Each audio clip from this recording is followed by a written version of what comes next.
Halo semua, pada hari ini kita akan membahas materi tentang ekosistem kelas 10. Coba kalian amati gambar yang ada di layar kalian. Apa yang kalian temukan di sana? Mungkin ada yang menemukan gambar burung, jamur, alga, sinar matahari, air, tumbuhan hijau, pohon, dan sebagainya. Apa yang kalian temukan itu adalah benar. Mereka adalah komponen-komponen penyusun ekosistem. Nah, jadi sebenarnya ekosistem itu apa? Mungkin ada yang tahu. Jadi, ekosistem itu adalah hubungan timbal balik antara makhluk hidup atau komponen biotik dan makhluk tak hidup atau komponen abiotik yang saling mempengaruhi. Ilmu yang mempelajari tentang ekosistem itu sendiri disebut sebagai ekologi. Materi yang dibahas dalam ekosistem adalah yang pertama komponen ekosistem, kemudian interaksi antar komponen ekosistem, aliran energi, piramida ekologi, produktivitas, daur biogeokimia, dan terakhir dinamika komunitas. Kita bahas ke yang pertama komponen ekosistem. Komponen ekosistem secara umum ada dua, ada komponen abiotik dan ada komponen biotik.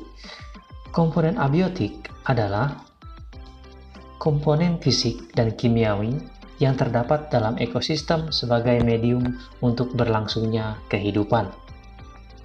Contoh, udara, air, tanah, garam mineral, sinar matahari, suhu, kelembapan, pH atau derajat keasaman, dan topografi. Sementara komponen biotik adalah komponen yang hidup di permukaan bumi. Contohnya, bakteri, jamur, alga, manusia, hewan, dan tumbuhan. Berdasarkan tingkat trofik atau nutrisinya, komponen biotik dibagi menjadi dua. Yang pertama adalah komponen autotrof dan yang kedua adalah komponen heterotrof. Komponen autotrof adalah komponen yang mampu membuat makanannya sendiri, biasanya memiliki klorofil, contohnya tumbuhan hijau dan fitoplankton serta lumut. Sementara komponen heterotrof adalah komponen yang memanfaatkan bahan organik yang disediakan oleh makhluk hidup yang lain, contohnya hewan dan manusia. Kita bahas komponen biotik yang pertama, itu udara. Nah, sebentar, ada yang tahu mungkin udara itu apa? Atau gas yang dipakai manusia untuk bernafas, itu contohnya apa? Contohnya adalah oksigen. Jadi manusia itu menghirup oksigen. Nah, udara itu adalah sekumpulan gas pembentuk lapisan atmosfer yang menyelimuti bumi. Contohnya, nitrogen atau N2 78,09%, oksigen atau O2 21,94%, karbon dioksida CO2 0,032%, dan gas lain jumlahnya lebih kecil seperti neon, helium, ataupun yang lainnya. Udara juga mengandung gas yang jumlahnya bisa berubah-ubah seperti uap air, ozon, kemudian sulfur dioksida, dan juga nitrogen dioksida. Selanjutnya, kita akan bahas tentang air. Air banyak mengandung unsur atau senyawa kimia dalam jumlah yang bervariasi. Tanpa air, makhluk hidup yang ada di permukaan bumi itu akan mati. Jadi semuanya, baik manusia, hewan, ataupun tumbuhan, kita memerlukan air. Contoh kandungan unsur yang ada di dalam air adalah natrium, kalsium, amonium, nitrat, dan fosfat. Air dapat berubah wujud menjadi uap air, cairan, ataupun es. Volume air di bumi sebesar 97% air laut, 2% gunung es di kutub, 0,75% air tawar di permukaan bumi. Jadi jumlah air tawar di permukaan bumi itu sedikit ya. Kemudian yang ketiga, tanah. Tanah terbentuk melalui proses destruktif dan sintesis. Destruktif artinya adalah pelapukan batuan sehingga menjadi tanah. Komponen utama tanah adalah bahan mineral, bahan organik, air, dan juga udara. Kemudian yang keempat, garam mineral. Tumbuhan menyerap garam dan mineral dari tanah untuk pertumbuhan. Nah, pertumbuhan itu adalah suatu proses pertambahan ukuran jumlah yang tidak dapat balik atau sifatnya irreversible. Kemudian, hewan dan manusia memerlukan juga garam dan mineral ini untuk menjaga keseimbangan asam dan basa dalam tubuh, mengatur kerja alat tubuh, dan proses metabolisme. Yang kelima, sinar matahari merupakan sumber energi bagi kehidupan di permukaan bumi. Di dalam ekosistem, energi dialirkan dari suatu tingkat trofik ke tingkat trofik lainnya dalam bentuk transformasi energi, ya. Jadi energinya akan diubah ke dalam bentuk yang lain. Kemudian yang keenam itu adalah suhu, ya. Nah, ada yang tahu mungkin suhu itu apa? Suhu adalah derajat energi panas yang berasal dari radiasi sinar, terutama sinar matahari.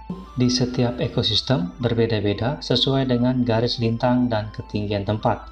Umumnya, makhluk hidup dapat bertahan pada suhu 0 derajat Celcius sampai 40 derajat Celcius. Beberapa jenis makhluk hidup dapat melakukan hibernasi atau beristirahat pada musim dingin dan beraktivitas kembali pada musim panas atau suhu sudah pada keadaan normal. Contohnya adalah beruang kutub. Yang ketujuh adalah kelembapan. Kelembapan dipengaruhi oleh intensitas sinar matahari, angin, dan curah hujan. Kelembapan itu nanti mempengaruhi pertumbuhan. Daerah dengan kelembapan berbeda akan menghasilkan ekosistem yang berbeda juga. Contohnya, ada ekosistem gurun dan sebagainya. Yang kedelapan itu ada pH atau derajat keasaman. pH tanah itu berpengaruh pada kehidupan tumbuhan, ya. Kemudian tumbuhan hidup dengan baik pada pH sekitar 5,8 sampai 7,2. Kemudian pH itu dibagi menjadi 3 bagian. Yang pertama adalah sifatnya asam, dan yang kedua adalah sifatnya netral, dan yang ketiga adalah sifatnya basa atau alkalin. Lambung manusia itu sangat asam, pH-nya itu sekitar 1. Kemudian jeruk lemon atau jeruk nipis sama saja, itu kisarannya itu di sekitar 2, ya, jadi sangat asam. Kemudian vinegar atau cuka, itu dia ada pH-nya sekitar 3. Kemudian tomat itu pH-nya 4, kopi pH-nya 5, ya. Nah, orang yang menderita penyakit MA atau penyakit gangguan pada sistem pencernaan, pada lambung terutama, itu dilarang untuk mengkonsumsi kopi yang berlebihan karena dia sifatnya sangat asam. Kemudian pH 6 ada susu, kemudian pH 7 air. Air yang kita minum sehari-hari pH-nya kurang lebih 7, ya. Kemudian darah itu pH 8, baking soda 9, obat MA ataupun stomach tablet, obat yang kita minum ini sifatnya basa, ya, di pH 10. Amoniak di pH 11, kemudian sabun mandi di pH 12. Yang kesembilan ada topografi. Topografi adalah keadaan naik turun atau tinggi rendahnya permukaan bumi. Topografi menentukan keanekaragaman hayati dan penyebaran makhluk hidup. Kemudian yang selanjutnya, yang bagian kedua, interaksi antar komponen ekosistem.